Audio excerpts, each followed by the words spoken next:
ഇക്ക എങ്ങനെയാണ് ഇത്രയും താഴ്മയോടിരിക്കുന്നത്? ഒരു രീതി പറഞ്ഞു കഴിഞ്ഞാൽ ഇത്രയും വലിയൊരു ബിസിനസ് സാമ്രാജ്യം ബിൽഡ് ചെയ്തിട്ടും ഞങ്ങൾ എപ്പോഴും ഇക്കനെ വളരെ സിമ്പിൾ ആയിട്ടാണ് കാണുന്നത്. ഇതൊക്കെ നിനക്ക് അലങ്കാരമാണ്, ഭംഗിയാണ്. നിന്റെ ഈ സ്വത്ത്, നിന്റെ മുതല്, നിന്റെ ഫാക്ടറി, നിന്റെ ബിൽഡിങ്, ഇതൊക്കെ നിനക്ക് അലങ്കാരമാണ്. ഇതൊന്നും നിന്റേത് അല്ല.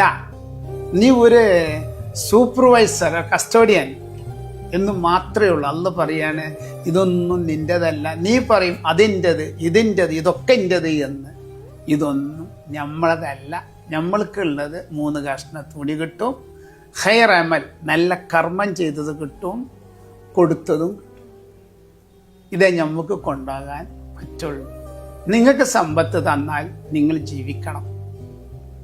അവിടെ പിസ്കത്രം കാട്ടി ജീവിക്കാതെ നമ്മൾ മരിച്ചു പോയാൽ മക്കൾക്കും പേരക്കുട്ടികൾക്കൊക്കെ ഇത് വെറുതെ കിട്ടണം. നമ്മൾ ജീവിച്ചില്ല, പട്ടിണി കിടന്നോ, നല്ലൊരു വണ്ടി ഉപയോഗിച്ചില്ല, നല്ല ഭക്ഷണം കഴിച്ചില്ല, ഒന്നും ചെയ്തില്ല. നമ്മളെ പിറ്റേന്ന് ഇത് വരാൻ പോകുന്നത് നമ്മളെ മക്കൾക്കും അവരെ പേരക്കുട്ടികൾക്കും.